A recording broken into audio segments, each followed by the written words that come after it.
Welcome to Mogobe Nuggets of Wisdom podcast. My name is Mompoloki Lerumo Mogobe. Our objective is to enthuse, inspire, energize, and empower entrepreneurs and entrepreneurs of all stripes here in BW and beyond. We do so by inviting these entrepreneurs into our makeshift studio. Sometimes we call them to the restaurant, sometimes we go to our studio, and we ask them to share their experiential knowledge, their experiences and their expertise, and we ask them as many questions as we can, aimed at empowering you also as a viewer.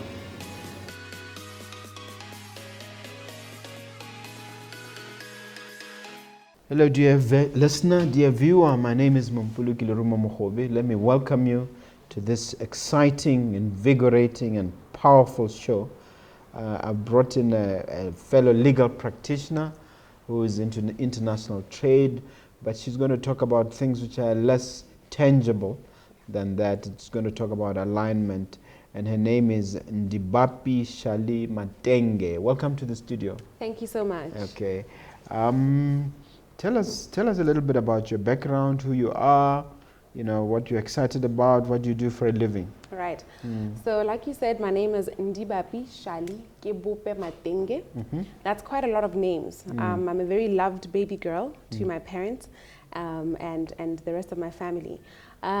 We originate from Maung, but my father comes from Matenge. It's a small village next to Sibina called Matenge with quite a number of people who've done a lot for the country. Including Gobe Matenge. Of course, including our most beloved uncle, Gobe Matenge.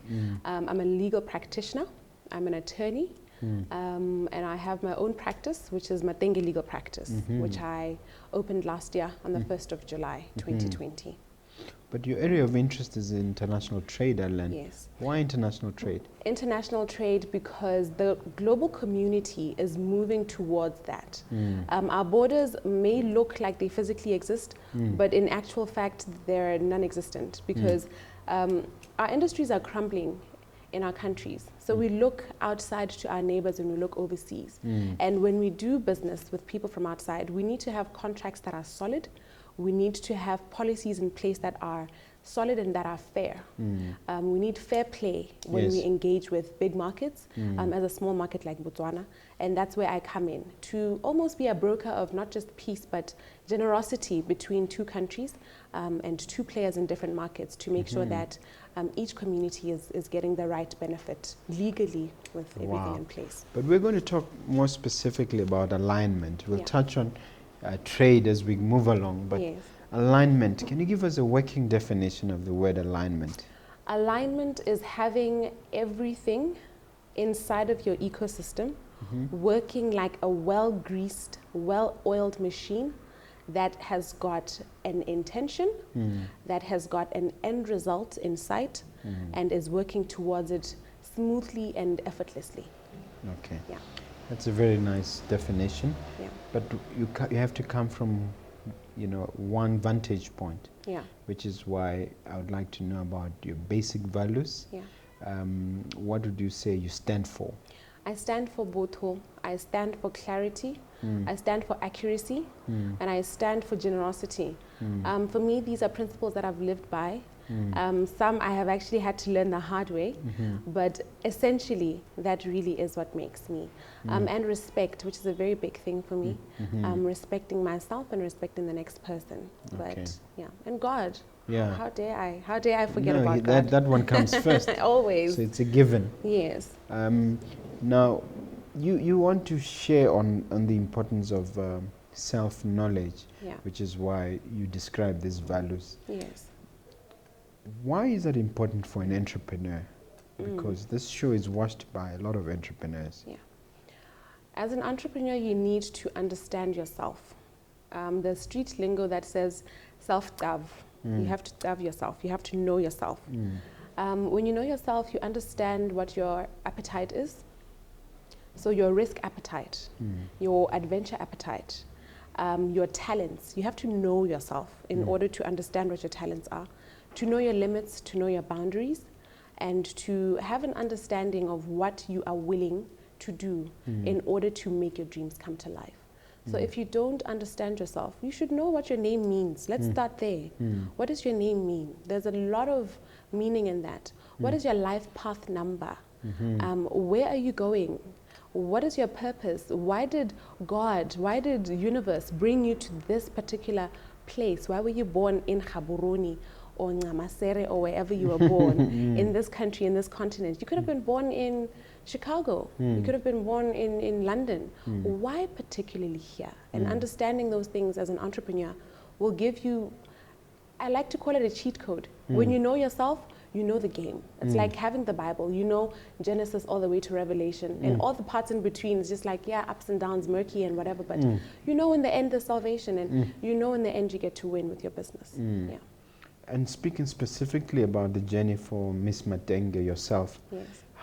What steps did you take to really embrace self-knowledge or to get to know yourself? So I have always known that I'm a creative at heart, and I have always embraced it. But I've also always known that I'm an intellect, and I love to question. My first name, I asked my mother, what does my name mean?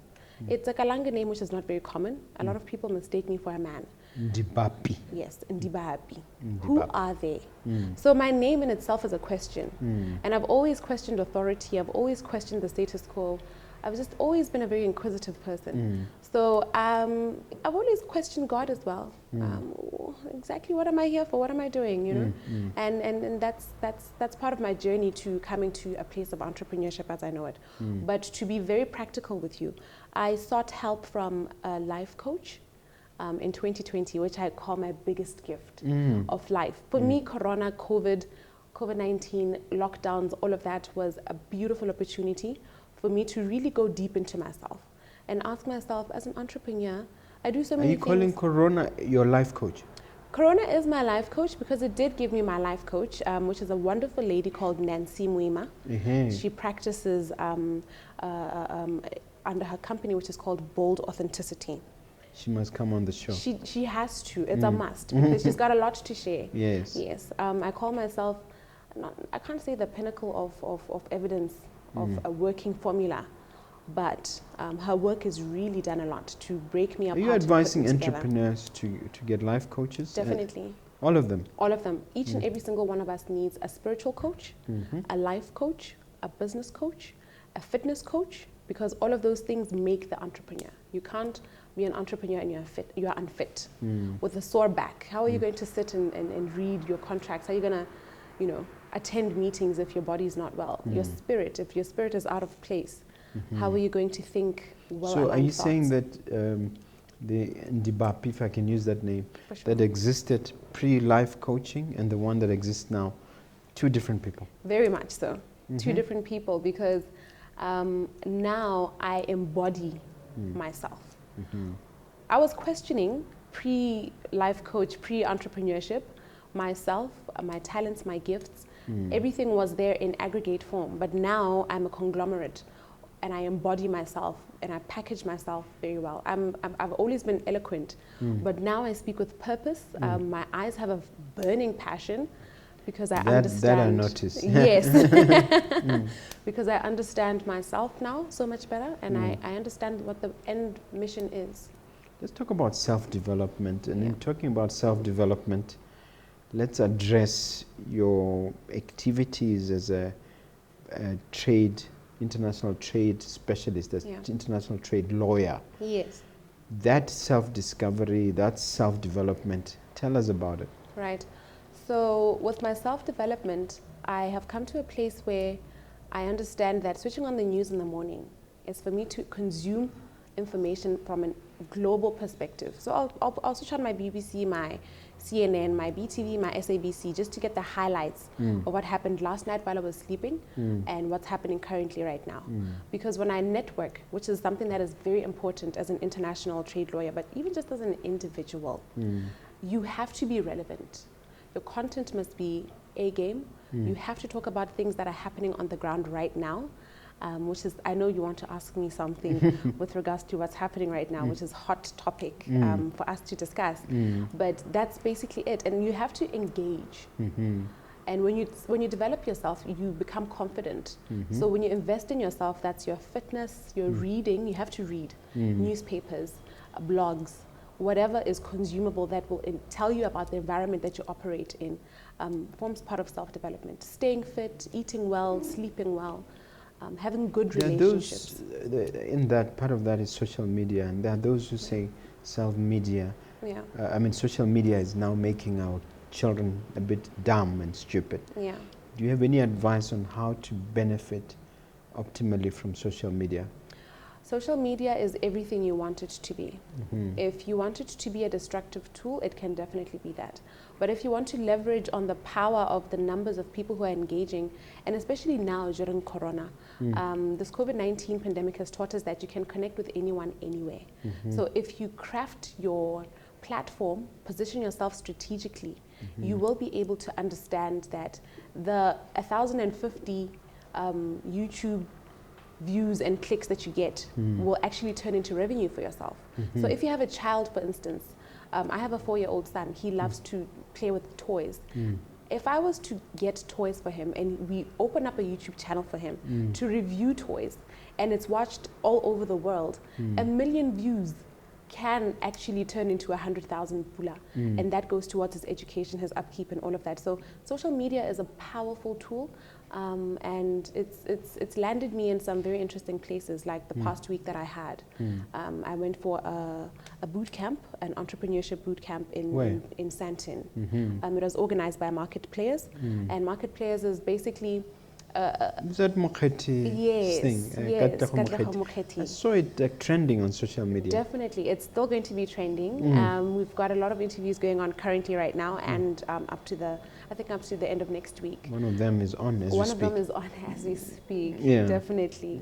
Yeah. So when you have a positive engagement with social media, you're able to be seen by people who are the entrepreneurs behind the entrepreneurs, like Katlego Mokgeti, and be invited for a week. She's been on this show, by the way. Oh, absolutely amazing. Somebody should click if they want to see more. Somebody should click if they want to see more, definitely. Click, subscribe, and all of that. So Katlego Mokgeti will see you and invite you for something that they believe is worthwhile, because you're putting out content that is relevant, you're putting out content that is true to yourself, and that is bettering the lives of other people. Yeah. All right, teachability. I love that one because I have a mentorship program where teachability is a very important thing. Yeah.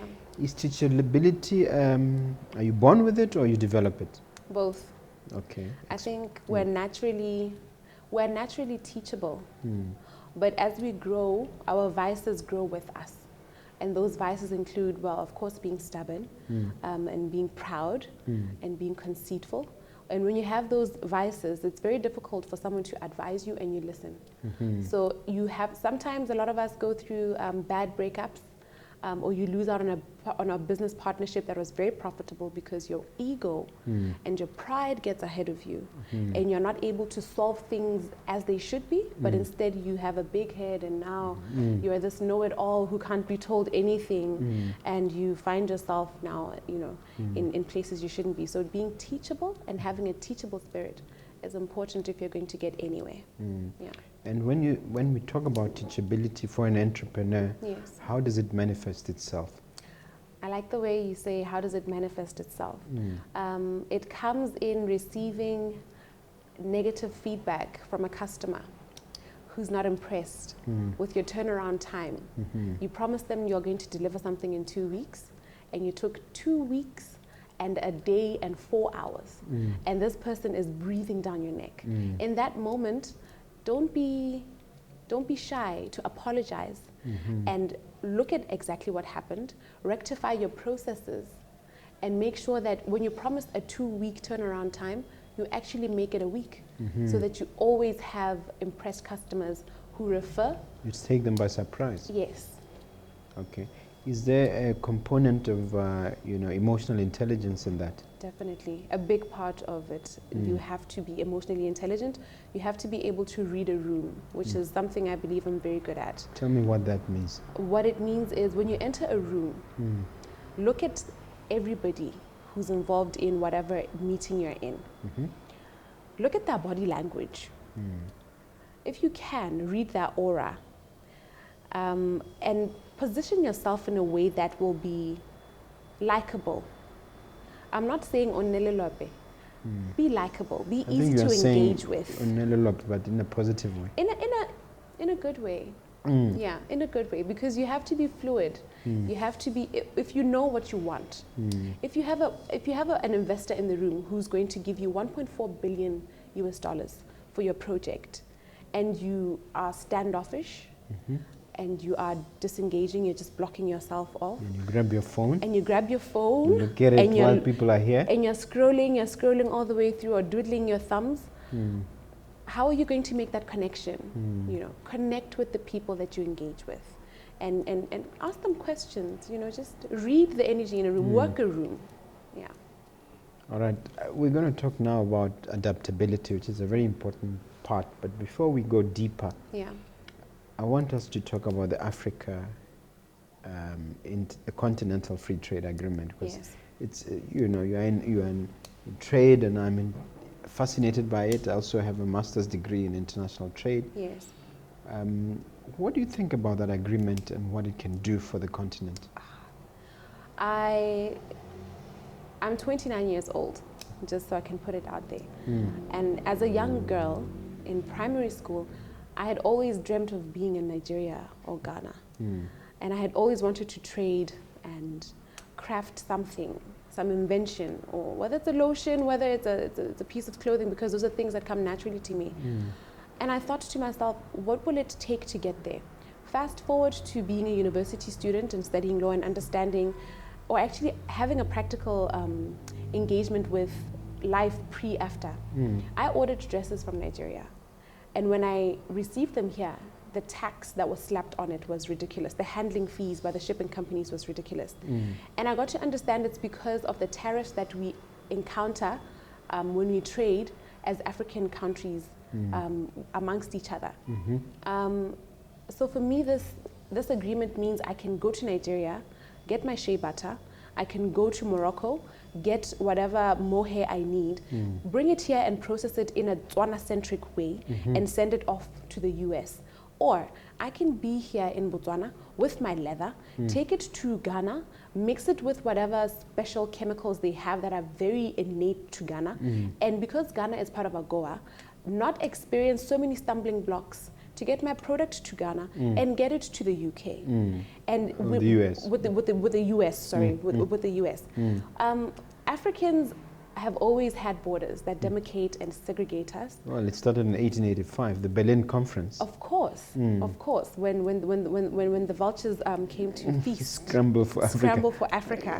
Yeah, so for me, this agreement is like a lifting of the veil, if I could say. We are getting to see one another, engage with one another, and practice in fair trade business between each other as African states, which is a very Do you want to then thing. speak to your government and to tell them to ratify it fast? Definitely. Why are they taking so long? Because I think we have attitudes towards each other as Africans, as states. There's a little bit of red tape that needs to be wiped, a little bit of this that needs to be done. Of course, our currencies are not the same. They're viewed. The funniest thing ever is that there's a central body that decides whose currency is stronger and is better. As African countries... Is that the Secretariat in Ghana? Or that's another body? No, another body. I'm not going to get into the inner workings of my mind. Yeah. But we do know the Rothschilds and all those financial institutions that are in place that actually govern the entire world economy. Yes. It doesn't make sense why the pula would value at a particular rate against the US dollar versus the rand versus the Zimbabwe Speaking of dollar. which, do you think African leaders are now learning not to keep devaluing their currencies? Because for the longest time we kept devaluing our currencies. But it's not happening as much. It's not happening as much because Africa as a continent is waking up to the realities of what the political influences have on the economical influences, and how devaluing your currency doesn't necessarily add value to it, but it puts you in a position that devalues it for crying out loud. I can't even understand why we even bought into it in the first place. I'm not an economist, but to me, devaluing your currency is the worst thing you can do for your economy. It's the worst thing you can do for your economy, but my mother, who's an economist, I often argue with her a lot on these things, even just simple things like inflation. When you put the rand and the pula There's a lot of underlying agreements that we have as countries within the SACU region, the SADC region, bilateral agreements within Botswana and South Africa that actually inform what should be done in order to leverage on whatever is happening politically and economically in whichever country. So for us, because we rely on South Africa, we tend to dance to that beat. So as part of that process of adaptability, you decided to focus on being a trade lawyer. Yes. So I go back to AFTA again and say, as a trade lawyer, is there any low-hanging fruit that you can leverage and take advantage of as the agreement unfolds? Definitely. Listen, the past week that I spent in Sandton was the premise of the entire thing. I could just sum it up to say strategic partnerships. Strategic partnership between an African country like Botswana and South Africa. Let's start there because those are the lowest hanging fruit. They have BEE. I don't have access to the market in South Africa, say as a leather producer. But there's a tannery, there's an entire manufacturing industry of leather in South Africa. If I was to position myself, have 1 foot in Botswana, 1 foot in South Africa, incorporate my business. In terms of your practice? In terms of my practice or in terms of whatever industry, because I don't want to focus on just myself. You don't want to limit yourself to... As well, I don't want to limit myself to my practice. If I put myself in a position that I strategically partner with a BEE worthy enterprise, we're able to get access to funding. The laws there are a bit more flexible. The regulations there are much more pronounced than here in Botswana. It becomes very easy. Similarly with them, there's a huge gap in service provision, product development, manufacturing that is saturated in South Africa. Should they come here, that CEE model, BEE model can definitely work. This is even now us ratifying after. It's just about finding the correct strategic partner and leveraging on the positives that each of you have. Okay. Yeah. You're one of the few people I've heard use love in the context of clients and business. You say we must love our clients. Yeah. I know that in Greek there are many types of loves. There's agape, there's phileo, and I forgot the other one. Yeah. Which type of love are you referring to with clients, and how does it? How do you want to communicate this concept in the context of what you do as a lawyer and as an entrepreneur? As an entrepreneur, I'll start with myself. I'm a very loving person, and it makes you likable when your energy is pure. And when you love, I could say an agape kind of love, because it's an all-encompassing kind of love. When you love your clients, they love you back. Of course, they're going to give you your money. Your fee note will definitely be answered very quickly because you have answered more than just their questions. And for me, when I say love in the context of entrepreneurship, it ties in very closely with the concept of going the extra mile. Have that extra push. Have that extra yes. When you do that for your client, it reciprocates. There's referrals, there's that return business, and I don't think anything done without love is nice to consume, generally. Because what is there but love? If love is not there, what is there? Is it hate? Yeah, and why would you engage? Why would you partner with someone that you hate? It doesn't make sense. So for me, one of the biggest principles that I live by is love. When you enter a building, start by greeting just the security officer. You don't know, that's the person who's holding the keys to the CEO's office. The lady that's serving your tea, she's the one who can slip your request under the coffee mug of the CEO in the morning. And your requests can be made known.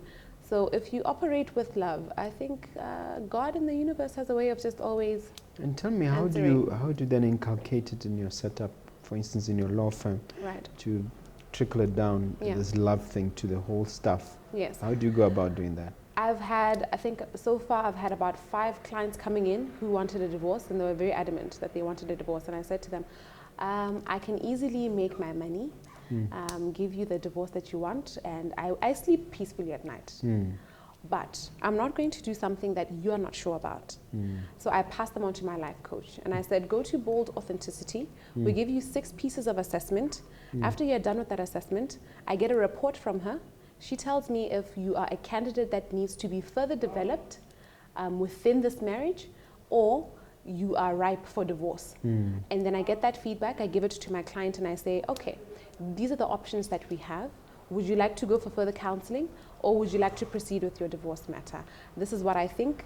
Let's work around this. And if you'd like to go to someone else who isn't a hippie, as some people call me, fair enough. You can go to the next attorney. There's plenty of legal gladly officers go to court without asking questions. That is so brilliant. This is something I used to, when I was active in practice, this is something I used to do. Yeah. Refer people for counseling first. Do you think that it needs to be legislated somehow? It might assist in bringing down our divorce rate. Our divorce rate is ridiculous for a small country. It really is. What are your views on that? My views on it are, we can legislate as much as we want, but things will not change until we do. It would be nice to have a piece of legislation that actually, maybe an extra section somewhere in there that says mandatory counseling for maybe minimum 3 sessions before you actually rush to court. That would be nice. But the question is, our society has the answers. The problems are there, and definitely the answers are there. So the way we live has a lot to say. Because traditionally we used to have systems where you could go to, to the extended family and have everything sorted out. Those systems seem to be almost non-existent. Definitely. It's so funny how the Western world looks to Africa for answers, and Africa looks to the Western world for better standards of living, or whatever I could say. Civilization, I doubt. Answers in quote. In quote. And we have adopted a very secluded way of living. I think it comes a lot with urban migration. We don't have that system where we used to grow up with our grandmothers and our aunts, and there was a lot of love going around and a lot of care. It was easy back in the day not to find yourself in a lot of trouble, because there was also that centrality of bagolo le batsadi, ba ba re layang, ba ba re godisang. It was easier to just get along back then. Now the cities come with the fences and the walls, and and showing up, I try to show up everything I do. Our tagline is to enthuse, energize, empower, and all those things. So I really like this one. I'd really like to have your take, because you've shown up. I mean, you're certainly here 100%. Yes. But the fact that we have to talk about it means there's a problem. First, what is the problem and what is the solution? We are sleeping on ourselves as people, as individuals, as entrepreneurs in this country, and we need to wake up before we can show up. So I'm going to go back, it might sound incoherent, but I'm going to go back to COVID-19 being my greatest blessing and my greatest teacher. I used to shy away from things. I'm going to share something that a lot of people in my class knew, but not anyone else knows. I used to get this debilitating fear in my criminal law class. So much so that I think I missed out on a test once. I went into the classroom, and I looked at the lecturer, I looked at everybody sitting down, I looked at him again, and I literally just ran off, because I had this debilitating fear for me. I just wanted everything to be perfect, and I said to myself, but why are you going to do that? What were you afraid of? I was afraid of failing the test, because I didn't feel ready. A lot of us feel that way. A lot of us feel that we're not ready to start the business. We're not ready to start to get things going. Start that partnership, start that brand, show up for yourself. And I had a lot of. Is that you pre-COVID? Definitely. This is like me back in this university. Is now, But I show up now. I'm very intentional. But you seem to be linking it to COVID. I link it to COVID because time stood still. There was that 2-week period when the first national lockdown was in place. You couldn't even hear a dog barking in the street. Time for me really stood still. And I really went deep into myself to say, but if I don't show up for myself, who is? I'm my own attorney, I'm my own advocate, my own representative. And at an And individual the life capacity, coaching also helped. and life coaching also helped. And everyone at individual level, we have to stand up for ourselves and show up. When you get called to Mogobe Plaza, show up on time. Which you did. Which I did. Yeah. And when you get an opportunity, show up, mark yourself present, and be visible. Yeah. And is life coaching the only solution to achieve this result, or Self-awareness. or you can do it on your own? You can, but we all need help. I'm very sure you have had a lot of help along the way. Yes, absolutely. Absolutely. Mentors and what have you. Yes. So Me, I'm not afraid to ask stupid questions. Thank you. And that's what we're afraid of. A lot of us are afraid of that. So, I mean, for some people it's church. For some people it's meditation and yoga. For some people it's listening to that webinar. For some people it's taking up that mentorship program, getting a life coach. But I lean towards the life coach because you unravel a lot and you get to understand at every level of your life, what do you need? Then from there, can you actually segment and say, I need a coach in this and that and a mentor in this and that, because we need different people for different things. Your recent experience in Senton indicates that you believe in networking. Yes. Speaking generally about networking, Yes. what networks are out there that people may not be aware of, and how can one be more intentional in developing a network? Right. You can be intentional by, first and foremost, being ready to serve. A lot of us are looking at what can I get from you. Not a lot of us are thinking, what can I add to you? Or how can I serve you, or how can I help you? Being in a position to help the next person will definitely propel you to enter a network seamlessly. There's a lot of volunteering positions that are there, whether it's from the UN, ILO, and even in our communities. Your neighborhood watch. I'm taking it to a very microscopic level because I want to be relatable to everybody. But also then I'll take it up a notch and say in our professional fields, with us at the Law Society, every 2 years we get asked, who would like to fill up a position in this? By being able and being willing to serve, you open yourself up to someone who knows someone who can get you to where you want to get. And you have to be open-minded, and you have to be nice. Yeah, you have to be relatable and start a conversation and know yourself. See, I'm tying everything together. Yeah, the networks, yes. The networks, yeah. So know yourself, know how to introduce yourself, and stand for something, be about something. If you're going to volunteer at the International Labour Organization, say as a data analyst or as a person who's collecting data on the ground, you have to know what am I bringing to this? That's what's going to unlock you to enter the next level of your networking. That's the thing that's going to make, say, the general manager of a bank, if you are in the same neighborhood watch, recommend you for another program somewhere else. Yeah. That's a very interesting way of looking at it. A lot of people watching us may be unemployed. Yes. And feeling maybe hopeless, that how can I network when I'm unemployed? Yeah. I would posit that that's the best time to network, but I want to have your take on it. Definitely.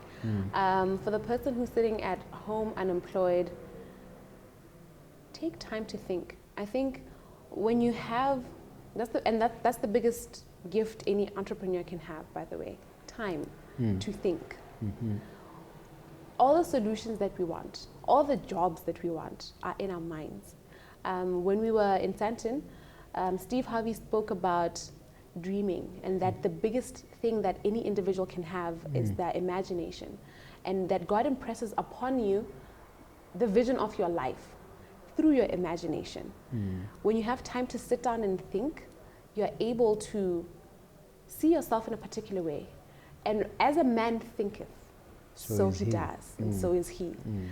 You find yourself gravitating towards things that will now steer you into the right direction. And I'm not, it sounds like I'm philosophizing, but you are, and the philosophy is really important, because when you say imagination, someone in the show has taught me that actually that is the greatest nation on earth. Yes, imagination, definitely. So I'm anytime that you have somebody like Steve Harvey to fly across the Atlantic to come to talk to you, Yeah. you're going to learn something. Definitely. Yeah. Yeah. And still, before we leave the aspect of networking, Yes.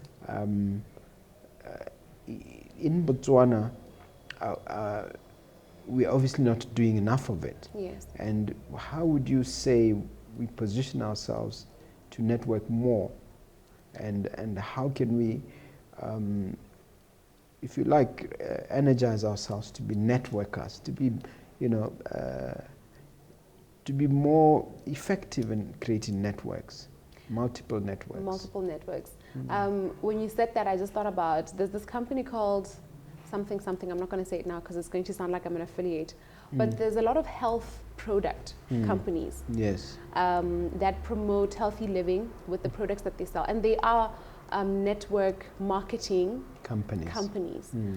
For the average Motswana sitting at home, I would say expose yourself to a company like that, just so that one, you can have the opening up of your mind and get some business lingo and get some business acumen and get some sort of energy. There's power in numbers. Attend a meeting, sit down and observe, take down some notes, interrogate yourself, come back again and share something. Because when you want to get into a network, it might not be the wisest thing to stand on a podium and say something off of the top of your head, but allow yourself to sit in rooms. As a server, I will go back to it again. Serving is the biggest and easiest way to get into any network. Volunteer yourself, volunteer your time if you still have a lot of it, even as a student. And I will give this to you as a very practical example because I did that. I had a pupillage contract with my pupil master, and when an opportunity came for me to be an intern at the Ministry of Defense, Justice and Security, I said to him, our relationship has been amazing, but I found an opportunity to serve an organization that oversees everything, oversees the courts that even you operate in. And I took up that position. I left my pay, which is about, something just close to a 5-digit salary, to a 1.3 per month stipend. And for the year and some months that I was there, I learned a lot. I was able to forge relationships with my superiors and even people that were drivers and cleaning staff. You're prepared to take a pay cut so you can network. I can network, so I can learn. Exposing yourself to a situation or an environment where you learn will definitely give you a lot more insight on the inner workings of the places that you want to go to.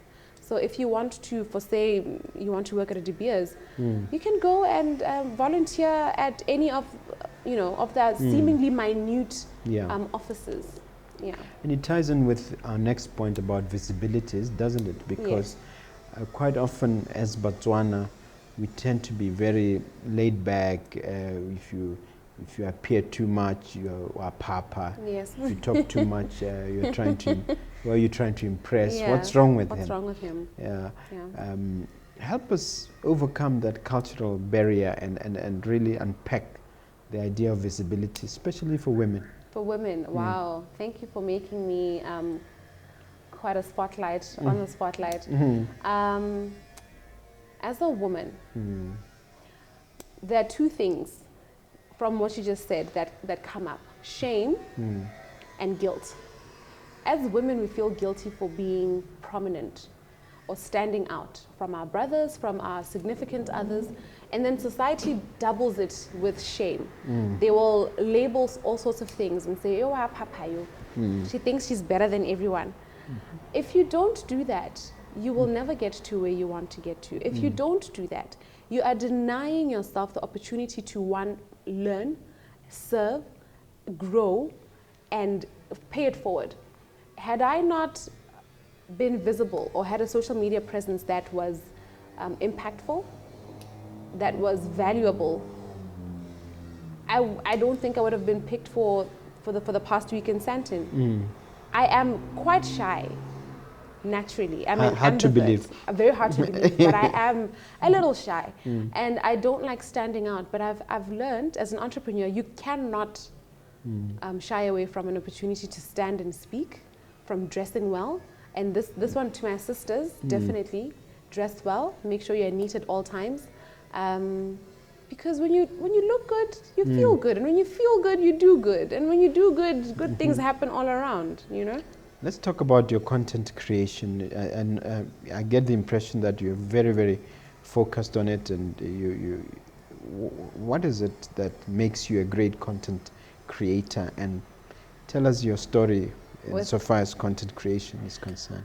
So I'm going to go back to my names. My other name is Gibupe. Gibupe, my grandfather named this. The full sentence is Hakubupenna Hakibupe Hobupa Mudimo. So God created a creator in me, and it comes naturally to me. I can't lie on that one. But I'm intentional in making sure that I put across a message that I feel is needed. So with a lot of the content creation that I do for Matenge Legal Practice, I educate and I inspire and I give you something to think about, and then I have a call to action that invites you to use our services to your advantage. On the area of wills and trusts, we've already posted quite a number on that, and estate planning, because these are issues that are very... International trade, I'm sure. And international trade, definitely. Have you written about after yet? Not yet, because I've been looking at how to properly package it in a very consumer-friendly way, because it's a very thick document, and it needs to be broken down. It's a vast subject as well, but don't over-prepare. That normally takes too much time. I know the perfectionist in me sometimes gets the better of me. I say to the youngsters that don't ever allow perfection to be the enemy of progress. Of progress, definitely, definitely. But carry on content creation. Yes. So on content creation, when you have intention, or when you know what you want to say, put it out there. And there's a lot of tools. Social media has made it very easy now to share yourself. You can take a video, you can create a hashtag challenge, you can do so much. YouTube videos, all of that is there now. Okay. The principle of Islamic zakat, which is generosity. Yes. An average listener doesn't know what I'm talking about. You have to help them. Right. So the principle of zakat, and it's quite timely that this interview is taking place during the month of Ramadan. It's a principle that says, take a little bit of your wealth or a little bit of your income and give it to somebody who needs it, without any attachment, without any expectation of return, without any second thoughts. Give freely. Without seeking accountability. Without seeking accountability on the other end as well. Paying it forward, it's like paying tithe. Do good unto others. When you give, you get back. And it's not money you're talking about only. No, it's not just money. Your time, your care, your attention. Sometimes it's a recommendation. Giving somebody access to your networks is another way that you can, give a part of yourself to better the life of somebody else, so that life improves. Apart from money, what are you giving yourself? Giving of myself?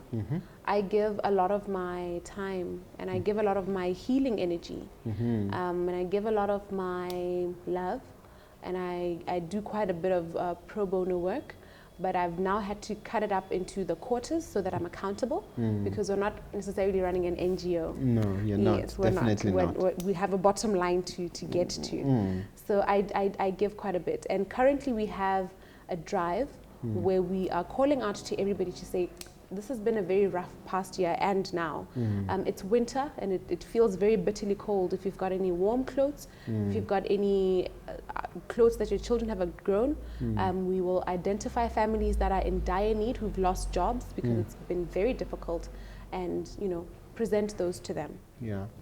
And there's something else that I've heard people like Oprah say, which I think you embrace, which is, in order for you to overflow, you have to be full. Yes. Can you talk to the listener about that? Wow, you have to fill your cup up. You cannot give what you do not have. You cannot be there for someone when you're not there for yourself. You have to nourish this body, nourish this mind, nourish this spirit if you're going to impart anything to the next person. There's a degree of selfishness that comes with it, because you have to put time aside just for yourself and say, this is me time. So what I do in my personal capacity is I meditate. I sit in stillness and I connect with God and I say, this is my time with you. Yeah. Fill my cup so that I can overflow. Fill up my bank account so that I can overflow. Fill up my networks so that I can let someone in. Fill up, fill up, fill up directly from source so that I can bless your children. And how would you apply that in your personal and professional life? So in my personal and professional life, I do quite a lot of charity work, which I don't share. I don't post that. I don't do any of that. There are families that I take care of. There are people that I mentor. There are people that I pour myself out onto. There are people that I pray for. Sometimes even just offering a prayer is a lot of giving of yourself away. And in my professional capacity, I have now taken up an intern, and there's a lot that we are planning to do in terms of increasing capacity building in students. While you're in school, find yourself, find your niche so that you are well placed in the market. So Matenge Legal Practice, we've got quite a lot in the pipelines. I feel like you're almost interjecting me there a bit, but I'm going to just stop at that. I think the viewers will have to see it. But the more you talk, the more I think back to your first statement on values about Botho. Yes. Most of what we're talking about really is there in our culture. It's Botho, isn't it? Definitely. Someone was asking me that in the context of trade, in the context of broadening ourselves as entrepreneurs, we need to package Botho.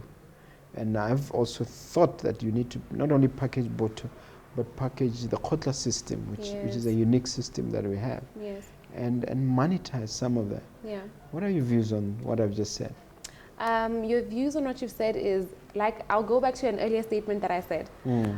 The Western world has looked very deeply into our culture, appropriated a lot of that, packaged it in a way that now we consume and we have to buy. These pyramid schemes are basically like Mafisa. It's an affiliate program, if you think about it. You've got the central person who's got all the wealth, but he's saying, okay, take care of 2 cows, I'll give you 1. If you invite someone else to take care of those 2 cows, then you'll also get 1. And then it just spreads like that. Nobody goes hungry.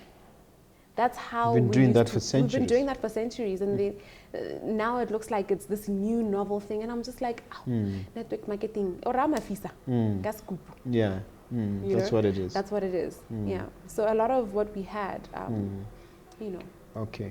By the way, you get to ask me a question in a moment, but before you do, yes, gratitude. That's like a bonus point. Definitely.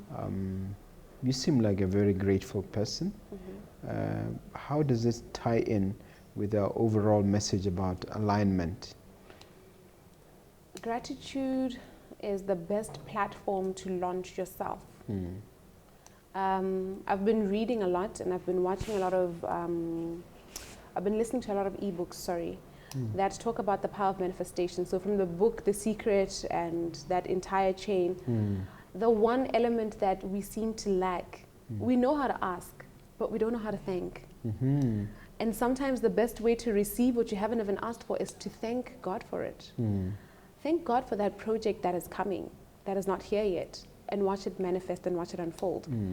Thank God for an opportunity to get into a networking session that is mind-blowing before it even happens, and watch the email come into your phone. For me, these are personal examples. But gratitude is everything. When you're thankful, you are acknowledging, you are receiving, and you are paying it forward. Wow. I love that. That's beautiful. Yeah. All right. I have one more question to ask you, but before I ask it, here's your chance to hit me with one question. To hit you with one. What started all of this for you? What was the defining moment that said, Mogobe Empire is it? You mean starting business? Yes. It was a combination of factors. One, I realized that I could not pay my bills from law alone. Number two, there was, in fact, what I call a cataclysmic event, Yeah. which is a very challenging and troubling time where I had a lawsuit where I could have lost my practicing certificate. During the course of which, because the litigation involved dragged on, I considered alternative sources of income. Yes. So that caused me to focus on real estate. And the more I focused on real estate, the more I read about it, the more I engaged in what you call self-development, Yes. you know, or personal development, the more I discovered and learned a lot. So it was more like a process than a journey, Right. than an event. Sorry. Yes. So just during the course of that, then we grew gradually and we focused on property. Then when the property business reached a certain level, Yes. we're then able to diversify, to get into other businesses. Now we're at a level where we're now getting into angel investing, where we're Wow. investing in other people's business. Yes. I am with a group of fellow investors in an organization called Angel Network Botswana, Yeah. where we're helping startups. Yes. And we've already started investing in a cohort of startups. Wow. And we're starting the ecosystem going. And of course, this platform of Mogobe Nuggets of Wisdom came out of my curiosity. Yes. I've always had tons of questions. And most of these conversations, it's me. I mean, the secret is out. It's me who's learning far more than the guest, because I get to learn a lot of things. And you've been very generous with information. Yes. Can I now ask you my question? Sure. Okay. Crystal ball time. Looking to the future, 5-10 years from now, where does Matenge Legal Practice stand? Where is your entrepreneurial journey? Where is the international trade practice, and so on? Wow. You're taking me to my vision board. And for me, it's a 10-story building. Each floor is a department.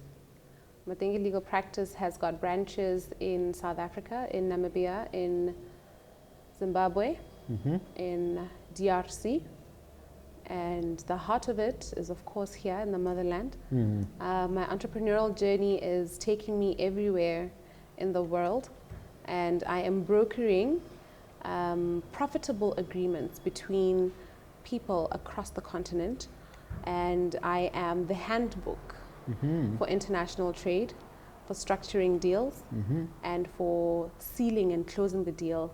And that golden pen, which I carry with me everywhere, is very symbolic, because then it means I am dotting my I's and crossing my T's. With this golden pen? With this golden pen. Why gold and not silver? Gold, or bronze? because gold has that thing. It's got that ether energy that just says yes. Yeah. And I'm told the streets in heaven are made of gold. Definitely. Maybe that influenced some of it. Definitely. Okay. Yes. Now, look at that camera there, Miss Matenge. Talk to that entrepreneur.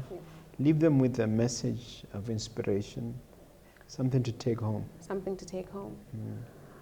My dear beloved entrepreneur, your dreams are valid. Your imagination is your reality. Invest in yourself. Give yourself time to think. Give yourself up to serve. Enter the room at any level and be humble, but know your worth. And don't let the noise distract you. Find time every single day to be still, and crystallize the messages that you get from God, and have a really beautiful connection and relationship with God. And if ever you feel unsure, just keep quiet. The answers are inside. And soldier on. Today might be tough, tomorrow might be harder, but 5 days from now, you might just strike your gold. Wonderful message. Yeah. How do they make contact with you? Some of them may want to engage with you and perhaps even use your services. Definitely. So you can call us at 311-0911, or you can call us on our office cell phone number, which is 75092217. Or you could come in and visit us. We are located at plot 17573, Musoka Pala Crescent, Gaborone West, phase 1. It's called the BKT area. Or if you want to reach us on our social media, you can find Matenge Legal Practice on Facebook and on Instagram. So yeah, I think that's Wow, wonderful. definitely reach out. Okay. Yes. It remains for me to recognize you, to thank you, Thank you. and to applaud you for doing a great work. Thank you. You've got every reason to succeed, and I wish you the very best. Thanks for honoring our Thank invitation. you. Thank you so much.